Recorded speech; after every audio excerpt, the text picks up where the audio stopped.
Assalamualaikum warahmatullahi wabarakatuh. Kami dari kelompok 7 akan melakukan diskusi studi kasus dalam mata kuliah Strategi Belajar Mengajar dari kelas Pendidikan Bisnis kelas B. Saya Elilian Indi Prastika. Saya Pangitita Chandra Dewi. Saya Elsa Melinda. Saya Gabriela Indah Brigita. Ya, untuk selanjutnya studi kasus yang pertama. Next.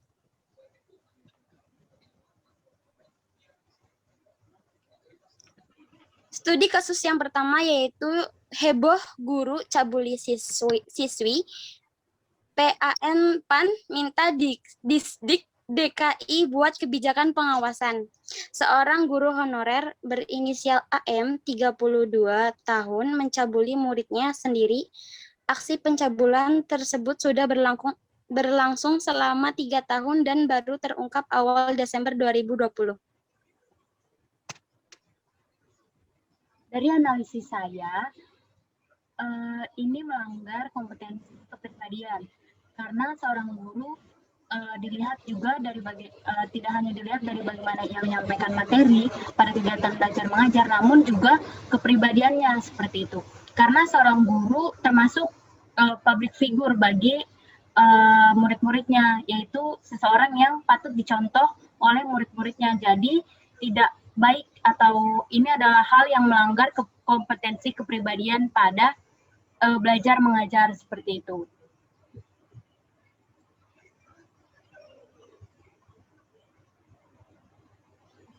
Menurut saya, ini juga melanggar kompetensi profesional. Kenapa? Karena seharusnya guru ini menguasai landasan pendidikan, di mana tugasnya adalah bertanggung jawab kepada peserta didik untuk mencapai kedewasaan sebagai calon pemimpin bangsa untuk kedepannya. Dan seharusnya atau selayaknya tidak mengabaikan peran guru dan profesinya, yaitu di mana sebagai seorang guru harusnya membimbing kepada peserta didik, bukan melakukan aksi yang tidak sepantasnya atau tidak sewajarnya. Dan dengan menjadi guru yang benar dan seharusnya, itu dapat tumbuh sejajar dengan bangsa lain, yaitu di negara-negara maju.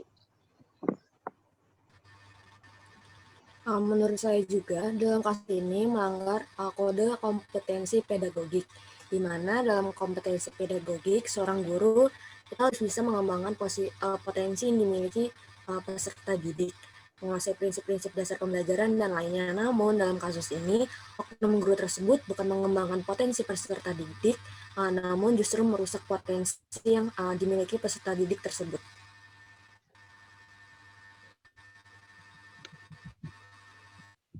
Menurut saya, saran untuk kasus ini yaitu harusnya oknum guru tersebut diberikan hukuman agar memberikan efek jera, dan juga hukuman terberat pun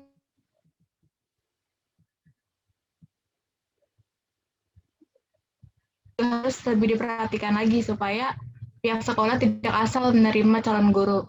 Kondisi psikologis seorang guru juga harus diperhatikan dalam penerimaan guru di sekolah agar tidak terjadi masalah seperti itu lagi. Next, kasus kedua. Nah, di sini ada kasus kedua, yaitu analisis kasus cerita para guru berinovasi di tengah pandemi corona. Nah, guru memutar otak dan bekerja sama dengan Radio Republik Indonesia atau RRI Sanggau dan komunitas guru belajar sebagai pengajar dan disampaikan lewat radio. Menurutnya, radio dipilih sebagai media menyampaikan materi kepada murid karena bisa menjangkau semua daerah.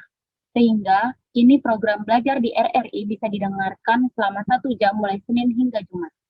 Selama program, ia menyebutkan para guru bisa bergantian mengajar memberikan materi yang mereka kuasai dan tidak harus mengejar target kurikulum.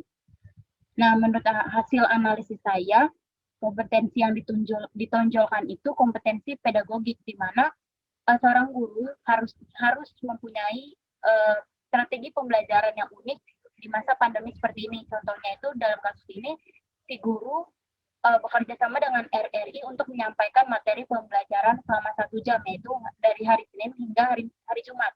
Nah, ini memperlihatkan bahwa si guru punya strategi nih, bagaimana caranya supaya si anak tetap belajar dan mengerti atau memahami materi di masa pandemi.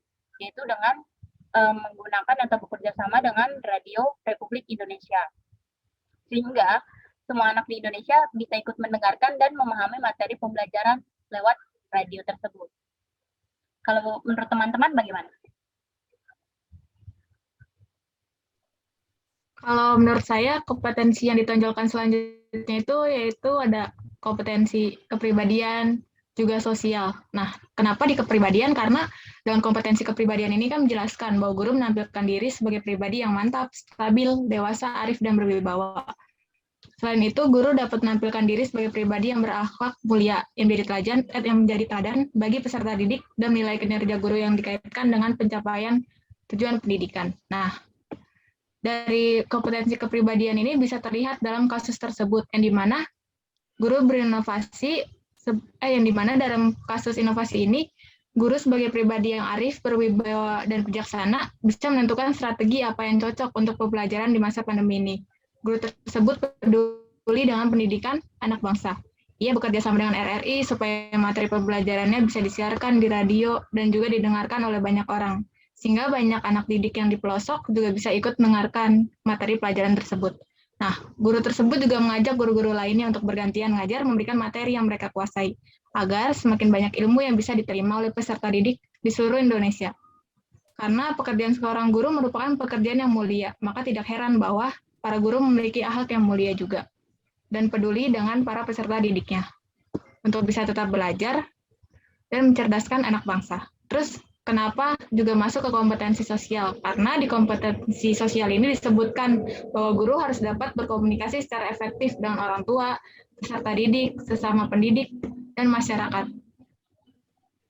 Juga guru harus berkontribusi terhadap perkembangan pendidikan di sekolah dan masyarakat. Berkontribusi terhadap perkembangan pendidikan di tingkat lokal, regional, nasional, serta memanfaatkan teknologi untuk berkomunikasi dan mengembangkan diri. Dari kompetensi sosial tersebut, kita bisa lihat bahwa dalam kasus tersebut juga masuk nih kompetensi sosialnya. Karena di situ guru secara efektif dapat berkomunikasi dengan masyarakat dan para peserta didik seluruh dunia lewat radio yang disiarkan. Nah, guru juga dapat mengembangkan pendidikan di Indonesia dengan memanfaatkan teknologi tersebut untuk berkomunikasi lewat radio yang bisa kita lihat bahwa materi pembelajaran di setiap daerah tidaklah semuanya sama rata, apalagi di pelosok daerah. Berbeda dengan kualitas pembelajaran di kota-kota besar seperti Jakarta. Dengan adanya materi pembelajaran yang disiarkan lewat radio ini, bisa menambah wawasan bagi para murid di semua daerah, di kota-kota besar ataupun di kota pelosok, di daerah pelosok. Nah, karena itu dengan adanya materi yang disiarkan ini, maka bisa menambah pengetahuan yang sama rata bagi semua peserta didik, dimanapun mereka berada. Ada yang menambahin lagi nggak teman-teman? Kira-kira kompetensi apa aja nih yang cocok? Ada lagi yang mau aku tambahin, yaitu satu lagi adalah kompetensi profesional.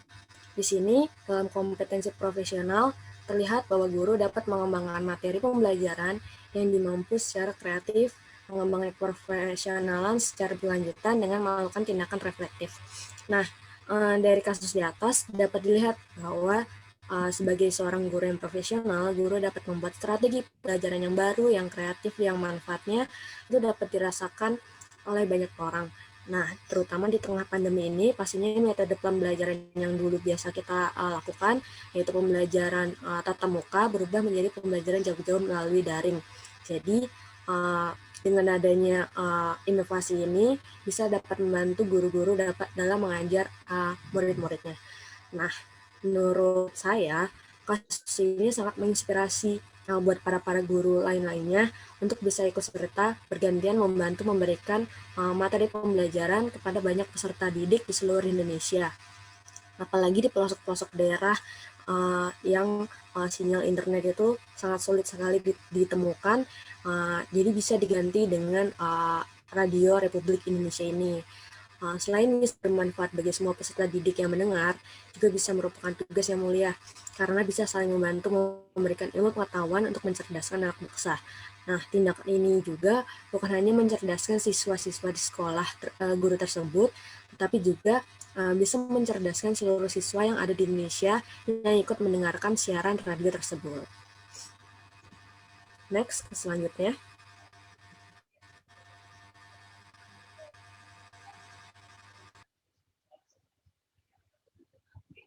Selanjutnya ada kasus ketiga, yaitu tentang perjuangan guru di pelosok Garda untuk perangi COVID-19.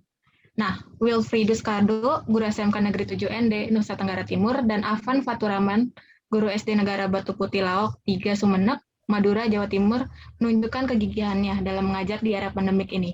Dengan keterbatasan gawai yang mereka miliki, dalam proses belajar mengajar, dia memadukan antara memanfaatkan Facebook yang gratis dan tatap muka dengan dia berkeliling ke rumah-rumah siswa atau siswa datang ke rumah sang guru. Yang cukup menyulitkan ketika dia mendatangi rumah siswa, kerap kali siswa harus membantu pekerjaan orang tua mereka, misalnya pergi ke kebun. Sementara itu, Afan mengisahkan bahwa untuk mencegah siswa-siswanya bolos dalam kegiatan belajar, dia terkadang membawa boneka dan harus terus berinovasi. Nah, kira-kira di sini teman-teman punya pendapat nggak kompetensi apa yang ditonjolkan dalam kasus ini?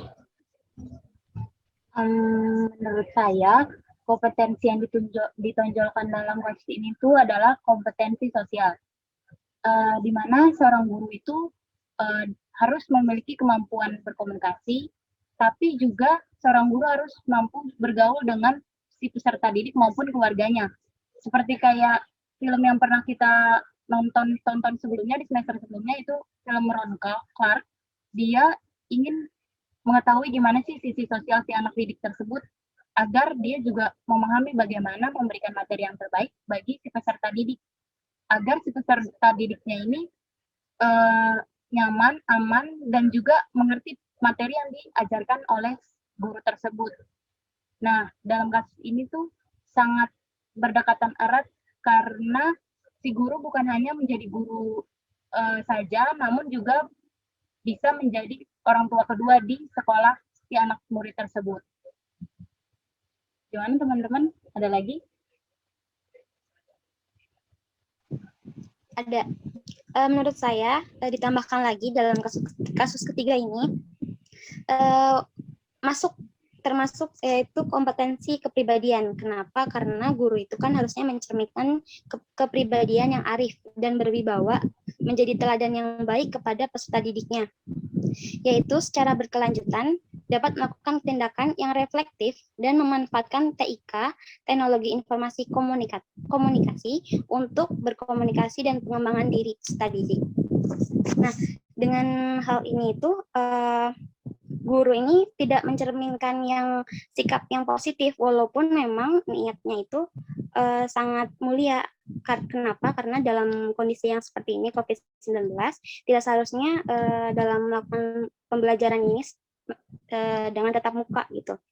Jadi kalau bisa mungkin harus melakukan dengan online atau daring gitu, bisa menggunakan fitur-fitur yang berhubungan dengan pembelajaran, yaitu bisa menggunakan Zoom, Google Meet, Google Classroom, dan lain sebagainya.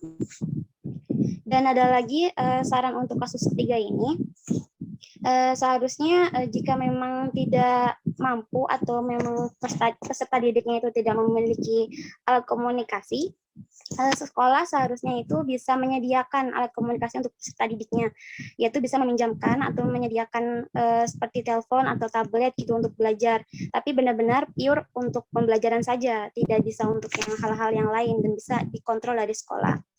Nah, terus juga seharusnya guru ini dalam kondisi pandemi COVID-19 ini dapat tercapai tujuan pendidikan dan juga hasil evaluasinya. Guru juga harus bisa bertanggung jawab, yaitu akan keselamatan peserta didiknya, dan memberikan pemahaman kepada peserta didiknya akan protokol kesehatan, yaitu 3M, memakai masker, menjaga jarak, dan melakukan fasilitas yang berhubungan dengan pembelajaran kepada peserta didiknya. Gitu.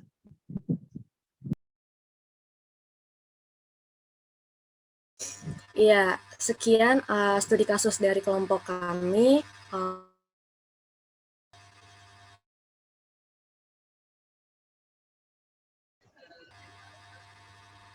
Kurang lebihnya mohon maaf.